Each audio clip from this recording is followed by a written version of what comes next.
इमाम बुखारी रहमहुल्लाह ने नबी अकरम सल्लल्लाहु अलैहि वसल्लम की तस्दीक यानी आप पर ईमान लाजिम करार देते हुए आपकी हैसियत वादे करके आप पर ईमान लाने की दावत दी और आपके ज़रिए हासिल होने वाला इल्म जो है उससे वाबस्ता होने का हुक्म दिया। इस इल्म से पता चलता है, इस इल्म से हमें समझ आती है बात ये कि सबसे पहला फरीज़ा मुसलमान के लिए नमाज है।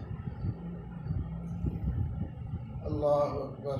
अगर से हमारे यहाँ नमाज के मतलब ये बात ही पाई जाती है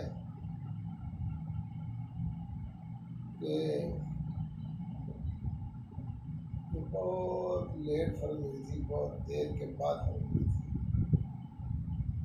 हालांकि बात ऐसे नहीं है, बल्कि अल्लाह ताला की किसी भी पैगंबर के साथ इब्तिदाई बात में ही नमाज का हुक्म मौजूद होता है। अलबत्ता आम पब्लिक के लिए क्या क्या कवानीन हैं, क्या क्या अहकाम हैं, जो पैगंबर को हुक्म होता है वो अवाम के लिए भी, उम्मतियों के लिए भी होता है। इस सिलसिला में हम अगर देखें तो ये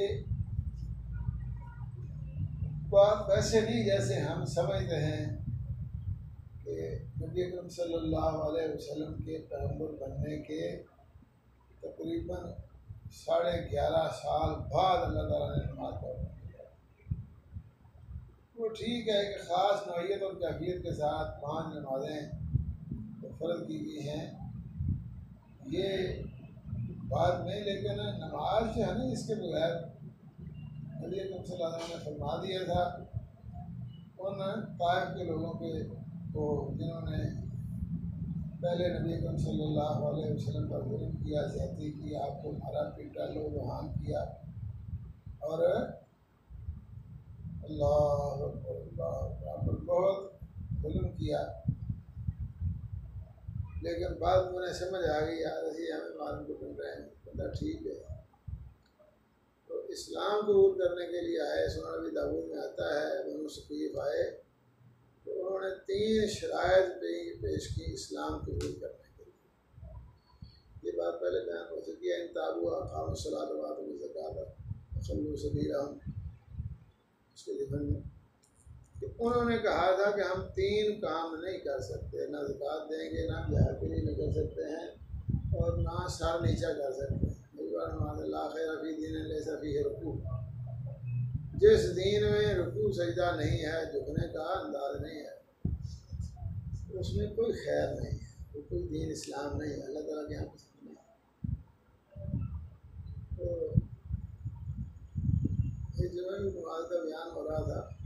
तो नमाज क्या है? सिर्फ बंदे और अल्लाह का एक राब्ता ताल्लुक़ है, और ये कि इंसान जो है ना, उसे कोई काम खालिसतन अपने रब ताला की खुशनुदी के लिए भी करना चाहिए। ये नहीं कि बदा मफाद के पीछे चला रहे। वैसे देखिए नमाज के अंदर क्या है, नमाज में इंसान कभी खड़ा होता है, कभी झुक जाता है, कभी सजदे में पड़ जाता है, कभी बैठ जाता है। तो ये इंसान की आम मामूलात की ज़िंदगी में भी सारी कैफियत पाई जाती है। एक गैर मुस्लिम आदमी है, वो भी कई दफ़ा खड़ा होता है, कई दफ़ा झुका होता है, कई दफ़ा सजदे में पड़ा होता है, कई दफ़ा लेटा होता है, कई दफ़ा बैठा होता है। मैंने इतने देखे बाहर बंदे लम्बे पे होते हैं, काम करते हैं और हो गए काम करना जो कोई गाड़ी खराब हो जाए थले बड़े होते हैं तो जनाब थले लम्बे पे आगे काम करेंगे। तो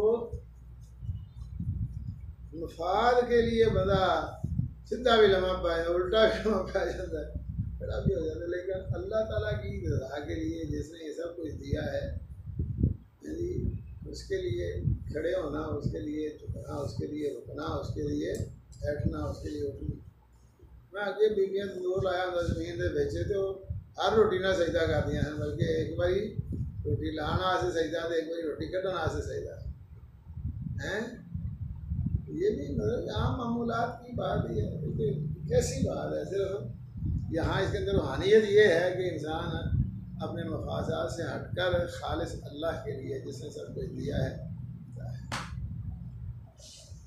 अल्लाह अकबर, अल्लाह अकबर, अल्लाह। तो ये नमाज है।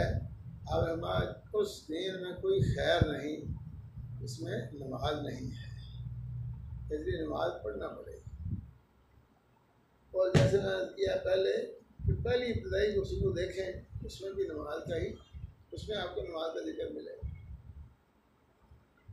अल्लाह अकबर। जिस पर अमल के हाजिर पढ़ेंगे आपको ऐसे महसूस होगा। हमारे सामने इस वक्त हज़रत मूसा अलैहिस्सलाम, हज़रत ईसा अलैहिस्सलाम और नबी पाक अलैहिस्सलाम, ये उल पैगम्बरों में से इम्तियाजी हैसियत के वारिस हैं, मालिक हैं।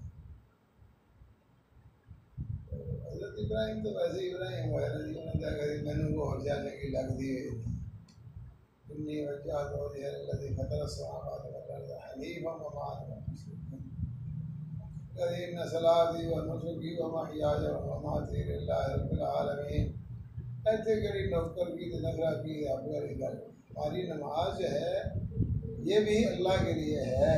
इसके दो पहलू हैं। एक पहलू तो ये है हम अल्लाह की रज़ा के लिए पढ़ते हैं, लेकिन असल बात जो है उसका माना ये है कि हम तो नमाज भी नहीं पढ़ सकते अगर तो हमारे नमाज पढ़ने की ताकत ना दे, हम भी नहीं कर सकते। ज़िंदगी और मौत तेरे इख्तियार में, मतलब इसका ये है। अब ज़िंदगी मौत अल्लाह के लिए होना ये तो बहुत बड़ी बात है। हज़रत इब्राहिम ने ये दावा नहीं किया, क्योंकि जब मौत होनी तेरा फैसला ना, मौत आ जाए तेरा फैसला नहीं। इसी तरह तेरा तौफीक वाला हुक्म होता है, नमाज पढ़ी जाती है। ऐसी कोई नहीं कर सकता, मर्जी से कुछ नहीं कर सकता। अल्लाह और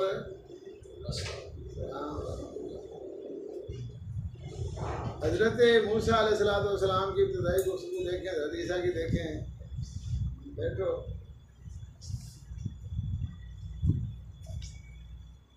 तो उनमें नमाज मौजूद है। हज़रत मूसा अलैहिस्सलाम चलते चलते अपने अहल व अयाल को लेकर जब फारिग हुए, चलते चलते चलते चलते ऐसी बेअबाद जगह में पहुँचे, सर्दी भी बहुत ज़्यादा थी। उन्हें आ गए, काम खराब हो गया, पुट्ठे पासे जाते हैं। हम करिए तो की करिए, किधर जाइए कोई पता नहीं लगता। पाला आ गया वो आगे नजर आई है, आगे लाए तो लकड़ा बाहर गए, सेक रही है, ठंडी थोड़ी घट जाए, लाल लकुम तस्करूँ। ठीक है। हज़रत मूसा अलैहिस्सलाम वहाँ बच्चों को खड़े करके जब उधर गए ना, उनसे आवाज़ आई, या मूसा। हज़रत मूसा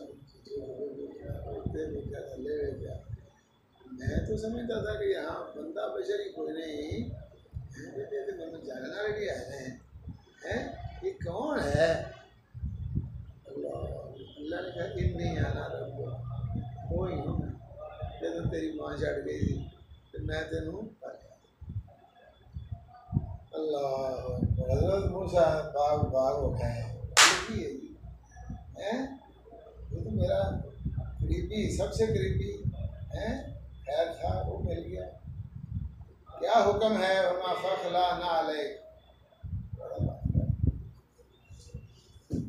जूते उतारो। इन्नका बिल वादिल मुक़द्दस तुआ, आप पकीदा वादी तुआ में हैं। वअना अख्तरतुका फस्तमिअ लिमा यूहा, मैंने आपको एक खास मकसद के लिए पसंद कर लिया, चुन लिया है। अब ज़रा ध्यान से बात सुने। इन्नी अना रब्बुका फखलाना अलैक, इन्नका बिल वादिल मुक़द्दस तुआ वअना अख्तरतुका फस्तमिअ लिमा यूहा, इन्ननी अनल्लाहु ला इलाहा इल्ला अना फअब्दुनी वअक़िमिस सलाता लिज़िक्री। अल्लाह इब्तिदाई में ही है। मैंने कहा आप बंदा बन गए, मेरा बंदा बने और नमाज पढ़े। चलो हज़रत मूसा अलैहिस्सलाम तो माशाल्लाह बड़े हैं पहले, चलो फिरौन के असरार से बचाया अल्लाह पाक ने। फिर फिरौन के हाथों में एक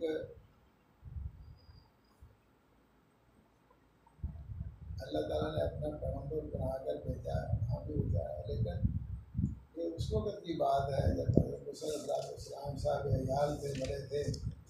हज़रत ईसा अलैहिस्सलाम जो है ना वो तो चंद दिन के हैं। लोगों ने हज़रत ईसा को देखा ना मरियम के पास, यानी मरियम क्यों है, ये क्यों है, क्यों है, नहीं पता क्यों है ना, तेरी वहाँ किसी ने तू तेरा पैस या सहारुमा गाना कूद कमरा से मांगा। कल मैंने एक दिन प्यार किया, मैं बाहर जो है कोई ज़रूरी तो नहीं कि अपना ही हो किसी बीबी को, लोगों ने दिमाग में किधर चलता है प्यार हैं। लेकिन उनको ऐसे असरात देखे उन्होंने जिससे पता चला कि ये मरियम का बेटा है। बाहर में इसे दाला दुनिया छोड़ देनी है, लोग पार्टी ले जाते हैं, ये करिए। अल्लाह अकबर। कई खबरें सुनते हैं मुख्तलिफ किस्म की बात, इसे बड़ी बात में होते पे बात में होते पे। एक दिन हमारे अजीज हैं और हमारे अस्पताल है, बीबी आई बाहर जाकर पाई, पता नहीं किधर गई, बाहर होते पे उनको अपने घर नहीं ले जाना चाहती थी इसलिए। अल्लाह अल्लाह। लेकिन ये थे जनाब कोई ना कोई ऐसा महसूस होता है कि हज़रत मरियम अलैहिस्सलाम को दूध पिलाती होंगी, उनको पता चल गया क्या हुआ है। उन आगे जड़ा हो है उन्होंने पूछो, मैंने पूछन रहे हो तुम, उनको कैसे पूछे, वो कहे हम कल मन काना फिर आज सभी है। अल्लाह काला इन्नी अब्दुल्लाह, वो तो नहीं पूछते ना बेदाशर आदानी अल किताब वजालनी नबिया वजालनी मुबारकन ऐनमा कुन्तु औसानी बिस्सलाति वज़्ज़काति मा दुम्तु है गया पहला हुक्म नमाज का। क्या यार इब्तदाई बात है, भी चंद दिन का बच्चा है, मुझे हुक्म दिया अल्लाह ने नमाज पढ़ना, बात यही कर रहे हैं, पहला हुक्म। और नबी अकरम सल्लल्लाहु अलैहि वसल्लम पर जब वही आती है, नबी पाक सल्लल्लाहु अलैहि वसल्लम पहले ही माशाल्लाह आपको अच्छे अच्छे ख्वाब आते थे, उन ख्वाबों की वजह से आपके दिल पर ऐसा असर हुआ, अरे मक्का छोड़ देता, बैतुल्लाह काबा छोड़ दिया, ओ गारे राह में चले जाते। मैं वो तो की कर रहे नबी पाक, नबी पाक वहाँ नमाज ही पढ़ते थे, क़याम करते थे, रुकू करते थे, सजदा करते थे। आपको नमाज नहीं आती थी, 40 साल के हो गए थे, नबी पाक नमाज नहीं आती हैं, साढ़े बाल एडे नमाज आती है, नबी पाक नमाज नहीं आती। हज़रत इब्राहीम अलैहिस्सलाम नमाजी नहीं थे, हज़रत इस्माइल का जिक्र किया, कान यामुरु अहलहु बिस्सलाति वज़्ज़कात हैं, वो तो नमाज का हुक्म देते थे। नबी पाक को भी नमाज आती थी और थे जाके नमाज ही पढ़ते थे हैं। यतहन्नस के अल्फाज हैं, बहुत ताब्बुद, ये इबादत थी। और नबी पाक उस वक्त तो कुरान भी नहीं था आपके पास, तो बहरहाल वो तो पहले से ही ऐसे है। लेकिन जब वही का सिलसिला शुरू हुआ तो पहली वही में यही बात है, या अय्युहल मुज़्ज़म्मिल कुमिल लैला इल्ला क़लीला निस्फ़हु अव इंक़ुस मिन्हु क़लीला व ज़िद अलैहि वरत्तिलिल क़ुरआन तरतीला। पहले हुक्म ये इतने के 13 साल की 12 साल बाद हुक्म है, क्या क्या तो हुक्म पहला हुक्म है। इसलिए मुसलमान होने के बाद सबसे पहला फरीज़ा नमाज है। इल्म से ये बात समझ में आई, लेकिन नमाज बगैर ताहरत के कबूल नहीं होती। इसलिए इमाम बुखारी रहमतुल्लाह ने यहाँ किताबुल वुज़ू कायम फरमाया है। ताहरत भी कई किस्म की होती है, लेकिन जो आम हालात में ज़रूरी है या जिसकी ज़रूरत है उसका इमाम साहब ने जिक्र किया है। वैसे तहारत लफ्ज़ वज़ू के इसका माना खूबसूरती होता है, लफ्ज़ वज़ू का माना सफाई होता है या खूबसूरती होता है। और वाक़अतन ये वज़ू इंसान की खूबसूरती का बायस भी है और ये सफाई भी है। और नबी करीम सल्लल्लाहु अलैहि वसल्लम ने यह भी बशारत दी है तब लोग हिलियतुलमोमिन हैसियतुल मोमिन को ज़ेवरात वहाँ तक पहुँचाए जाएंगे जहाँ तक उसका वज़ू पहुँचता जाएगा। अल्लाहु अकबर। और ये ना भी हो तो नबी पाक ने फरमाया है इन उम्मती क़यामत मुहज्जलीन आसार वज़ू। तो ज़ेवर तो बाद की बात है ना, पहले ही माशाअल्लाह खूबसूरती हो नीचे दूरों चेहरे रानी चेहरे। अल्लाह अकबर। लेकिन ये सफाई है तो सफाई जो है ना बुनियादी तौर पर 3 चीज़ों से सफाई हासिल की जाती है। इनमें से 2 चीज़ें हिस्सी होती हैं और एक बज़ाहिर ऐसी है जो हिस्सी नहीं। वो कौन कौन सी हैं? एक है नजासत से ताहरत, गंदगी लग गई है बदन को या कपड़े को, कपड़ा धोना बदन धोना, इसको कहते हैं ताहरत मिनल अंजास। ठीक है। इसी तरह दूसरी तहारत है औसाख से, यानी बदन में पैदा होने वाली मैल कुचैल या ऐसे मकामात जहाँ इंसान का पसीना वगैरह ज़्यादा है वहाँ मैल कुचैल जमा हो जाती है। तो इंसानी तबीयत अल्लाह ताला ने ऐसी बनाई है कि ये नजासत से सफाई और मैल कुचैल से सफाई का वैसे भी एहतमाम करता है। मुसलमान नाम ही हो गए, क्या ख्याल है? मुसलमान जो है वो तो फिर दिलौला करता है, वो तो साफ सुथरा रहता है। तो जहाँ तक ये सफाई है ना, ये तो हमने देखा है कि पाक चीज़ों से भी इंसान सफाई का एहतमाम करता है। पाक चीज़ें पाक होती हैं और बड़ी अच्छी भी होती हैं, जायकेदार और मज़ेदार भी होती हैं, लेकिन कपड़े को लग जाएँ या बदन को लग जाएँ तो इंसान फिर तो होती है दूध रोट जाए कपड़े से, क्या ख्याल है? या बदन पर दूध जाना दही आ गए, क्या ख्याल है? दही जो है इंसान बड़े शौक से खाता है, दूध बड़े शौक से पीता है। नबी पाक ने इसको बेहतरीन ग़िज़ा करार दिया है। लेकिन कपड़े में लग जाए बंदा तो होता है, हालांकि ये नजासत नहीं है, क्या ख्याल है? मिट्टी लग जाए तो होता है, मिट्टी पा के नबी पाक ने फरमाया हमारी सारी ज़मीन मस्जिद बना दी गई है और तहारत का ज़रिया बना दिया। तो मतलब ये है कि नमाज के साथ इसको अटैच इसलिए नहीं किया गया। वैसे है कि उमूमन इंसान जो है इससे उसी वक्त फ़ौरन पाकीज़गी का एहतमाम करता है, सफाई का एहतमाम करता है जब उसे ये मालूम हो कि मैं पलीद हूँ या गंदा हूँ, मेरे जिस्म या कपड़े को कोई नजासत लगी हुई है। अब ये नजासत कौन कौन सी है आगे इंशाल्लाह इसकी भी वज़ाहत होगी। तो एक तहारत ये है, दूसरी तहारत मिनल औसाख है। पहले लोग कहते हैं यार जिम्मे वधी कपड़ा नमाज पढ़ लो, लेकिन मैंने नहीं ये गल बड़ी सही लगती। और कई दफ़ा मजदूर आते हैं जो कपड़े लाए गए सारा काम करते हैं, काले कपड़े वो मशीन देते खराब देते ये वो काला तेल है, और दूसरे लोगों को इससे तकलीफ होती है। और नबी पाक ने फरमाया कि इन चीज़ों से इंसान को तकलीफ होती है, फरिश्तों को भी तकलीफ होती है। फरिश्ता तो मिजाज ही बड़ा ऊँचा होता है, इंसान बहुत बात है और शिकार भी करते हैं फरिश्ते। इसलिए ये चूँकि इंसानी फितरत में शामिल है कि इन चीज़ों से इंसान वैसे ही सफाई का एहतमाम करता है, इसलिए इसको नमाज के साथ नहीं जोड़ा है। मतलब लोग इसमें सुस्ती करेंगे जब मुझे नमाज पढ़ाएंगे फिर देखी जा बन जाए, बल्कि इसको फ़ौरन ज़रा ठीक करना चाहिए। तो बाकी रह जाती है तहारत मिनल अहदास।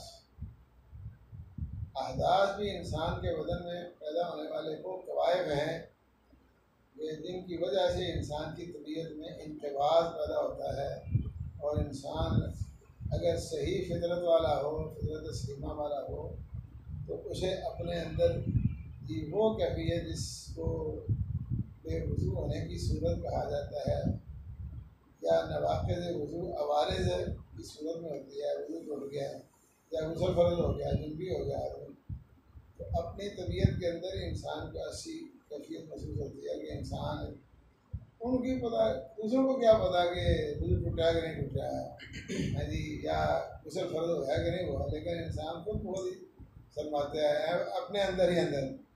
तो पूरा हारा कहते हैं मैं चल रहा था, नबी पास में सामने आए, मैं अकेला नबी पाक आ गया, दूसरी तरफ निकल गया, नबी पाक ने क्या पूरा हाथ प्यारा बंदा आ रहा जी, किधर गया नजर नहीं आया। थोड़ी देर बाद जब मिले वो पूरा रहा है ना, तुम तो यहाँ किधर गए थे, और लगे मैं गंदा पुलिस मैं सुभान अल्लाह इन्नल मोमिन, तेरे वर्गे बंदे प्लीज होने लगे तो फिर दुनिया में पाक आई कोई मोमिन प्लीज नहीं होता।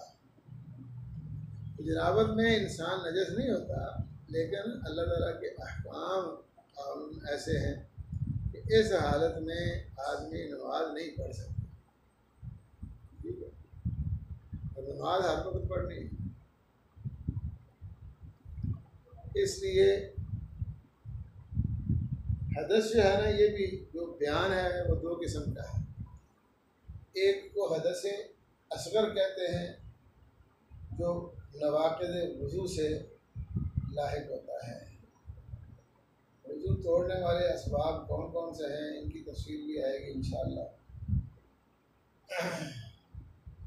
और मुझे बात गुस्ल जो है ना वो क्या है, तो ये वज़ू फ़र्ज होने यानी नवाक़िद वज़ू की वजह से या मुझे बात गुस्ल की तरफ से वजह से गुस्ल फ़र्ज होना, गुस्ल का हुक्म लागू होना, ये हदस की वजह से, यानी इंसान में एक ऐसी कैफियत है जिसकी वजह से इंसान, मैंने पहले बोला ना, हयान इंसान ये समझता है कि मैं ये काम नहीं करता। तो यहाँ देखें हदस की दो किस्में हैं। एक जो महज वज़ू तोड़ने का अंदाज रखता है, गुस्ल फ़र्ज नहीं होता, और बात सूरतें ऐसी हैं जिनसे गुस्ल फ़र्ज होता है। तो हदस की दो किस्में बताई गई हैं। हदस असगर जो जनाबत के अलावा वज़ू तोड़ने वाले असबाब हैं, हालात हैं, और हदस अकबर जो जनाबत की सूरत में है, गुस्ल फ़र्ज होने की जरूरत है। अब यहाँ दो तारतें भी दो किस्म की हैं। एक तारत सूरा है जो वज़ू कहलाता है, यानी सिर्फ किनारों को धोना, और एक तारत कुबरा है सारा बदन धोना। तो ये जो तहारत सुगरा है उसको हदस असगर के साथ वाबस्ता किया है, और हदस अकबर असगर को उसके साथ वाबस्ता करने की वजह ये है कि हदस असगर इंसान के साथ रुकू के एतबार से कसीर है, कसीरुल है, यानी बार बार इस तरह के वारिद होते हैं। कई लोग बीमार होते हैं, नहीं टूटिया रहता है, पहले उनकी बात नहीं करते। वैसे जो तंदुरुस्त लोग हैं उनका भी आम ज़िंदगी के एतबार से देखा जाए तो ये वाक़याती तौर पर कसीरुल है। इसलिए इस पर बार बार नहाने का हुक्म जो है इंसान के लिए एक किस्म का हर्ज रखता है, तकलीफ़ का बायस है, परेशानी का बायस है। इसलिए शरीयत इस्लाम ने रफ़े हर्ज के तौर पर इंसान को नहाने का हुक्म नहीं दिया, क्योंकि सिर्फ किनारे धोने का हुक्म दिया है। थोड़ा थोड़ा तो लो हर पासों ही नहीं तो एक काम चल जाए। अल्लाह अकबर। और बाकी इसमें तलवीज़ भी कम होती है, यानी कसीरुल वक़ू तो है लेकिन कलीलुल तलवीज़ है। मुलव्वस नहीं इंसान इतना होता, वहाँ निकल जाओ उतना मुलव्वस तो नहीं होता जितना जनाबत की सूरत में होता है। जबकि जनाबत वक़ू के एतबार से कलील और तलवीज़ के एतबार से कसीर है, इसलिए उसके साथ हुक्म जन बड़ी तहारत कर दे। जवाना की गल नहीं करते, सारी ज़िंदगी की बात करते हैं। जवान भावें हो तो पंजे नमाज़ां नहाते पढ़ते उन्होंने गल नहीं। अल्लाह अकबर।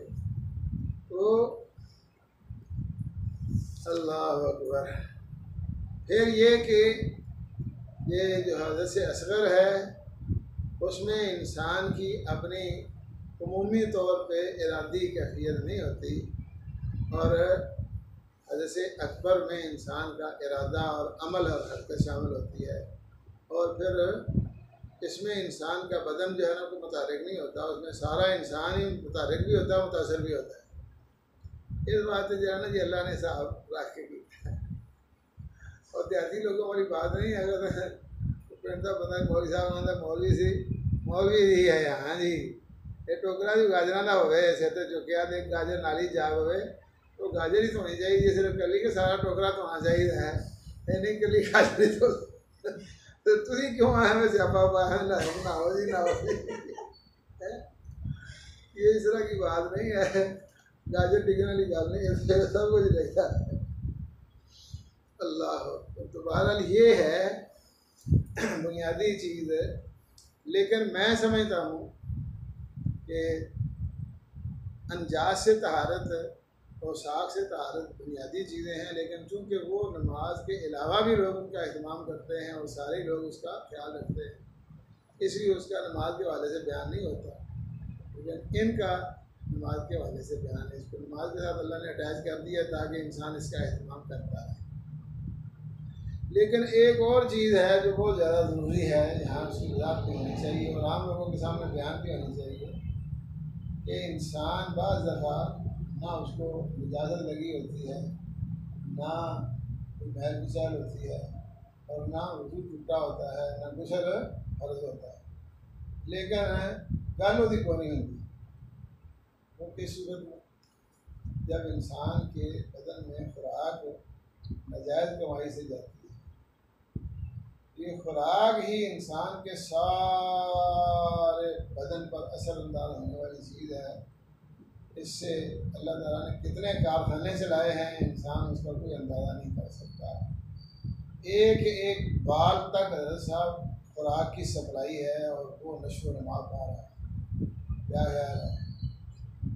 पूरे बदन के अंदर कई कारखाने चल रहे हैं, कोई आँखों को मुहैया कर रहा है, कानों को मुहैया कर रहा है, कोई इसी तरह निज़ाम हज़म है वो हो रहा है, पूरे बदन के ऊपर बाल हैं वो बढ़ रहे हैं, और मुसलसल इंसान को तवानाई और ताकत हासिल हो रही है और बंदा पाया जा रहा है, औलाद पैदा कर रहे हैं।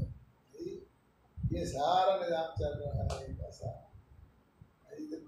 अदा कि ये इधर जाने अल्लाह।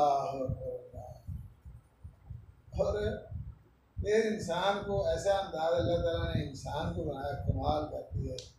वलक़द कर्रमना बनी आदम वहमलनाहुम फिल बर्रि वल बहरि वरज़क़नाहुम मिनत तय्यिबात, पकीज़ा और मज़ेदार चीज़ें दी हैं, और इंसान फिर उनको ज़ायकेदार और मज़ेदार बना के खाता है। क्योंकि गोश्त कैसे खाता है और रोटी कैसे खाता है, इंसान दूध कैसे पीता है, कितने कितने मज़े सवाल है। दूध को कितने रंग देकर इंसान इस्तेमाल करता है और कितनी उसकी कैफियत है, सारी रात लग जानी है, मुकनी नहीं गाल वाली। अल्लाह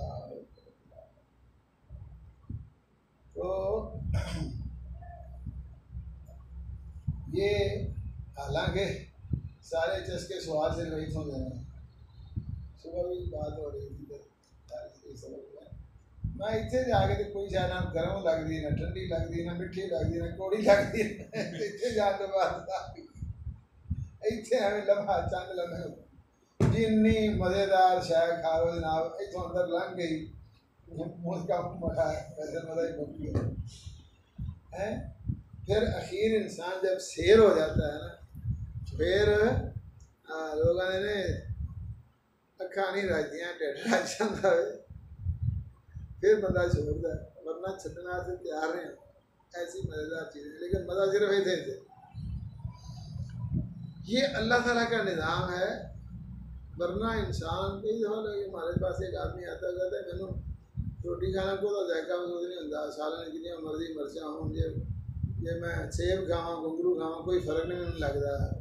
अल्लाह ताला ने मालूम कर दिया उसको, एक वक्त तक वो भी, और वो अक्सर बीमार भी रहता है। तो मतलब ये है कि ये अल्लाह पाक ने इंसान के साथ पता नहीं कितनी मोहब्बत का इजहार किया है कि ऐसा सेट कर देता है जनाब, ऐ करके भज के जाता है, उतों पड़िया उतों पड़िया ना खाइए अल्लाह अकबर। तो ये बहरहाल है, इंसान के बदन में जो खुराक जाती है, अगर वो खुराक गलत है, नाजायज़ कमाई से है, वो उसी से खून पैदा हुआ, उसी से गोश्त भी ठीक रहता है। पहले तो पैदा होता है ना, बढ़ता जाता है। जब इंसान छोटा होता है तो नशो नुमा पाता है, हड्डियाँ भी बढ़ती हैं, गोश्त भी बढ़ता है। भाई आज 5 सेर था, अगले दिन मिल जाना जी 6 सेर का हो जाता है, 7 सेर का 8 सेर का हो जाता है। क्या ख्याल है? करते करते 120 सेर का हो जाता है, 130 सेर का हो जाता है, 3 मन का हो जाता है, 4 मन का, 2 मन का, हैवी वेट हो जाता है। तो ये गोश्त भी साथ ही बढ़ता है, तरतीब भी ऐसे ही करती है। ये नहीं कि एक पास गोश्त बदन लग पे उधर बढ़ता जाए, इधरों कट जाए, ऐसे नहीं, दोनों तरफ जाना भी अक्सर टांगों में भी सारा ऐसे। ये अल्लाह के कारखाने का असर है। तो इसके पीछे खुराक है, और वो खुराक जो है ना जी कैसी है, अल्लाह, उसमें किसी का हक तो शामिल नहीं है।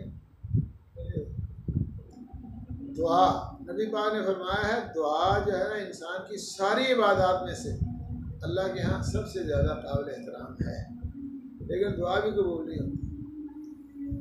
ठीक है, अगर ऐ काम है ना, हदीस में आता है सही मुस्लिम शरीफ में, बंदा और मुसाफिर भी है, बुढ़ा बाबा भी है, या रब्बे या रब्बे या रब्बे या रब्बे होण तेनू या रब्बे आने शर्म नहीं आती?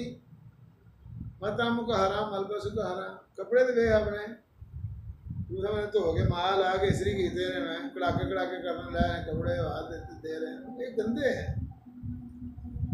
और खाना खाते वक्त तुझे याद नहीं था मैं, तूने हराम किया, मिलावट की, धोखा किया, झूठ बोला, सूद लिया है, रिश्वत ली, अल्लाह या रब्बे या रब्बे। जब दुआ कबूल नहीं, सब मार्गे से कबूल होंगे। इसलिए मैं समझता हूँ इस चीज़ का बयान भी यहाँ होना चाहिए, तो मैंने कर दिया।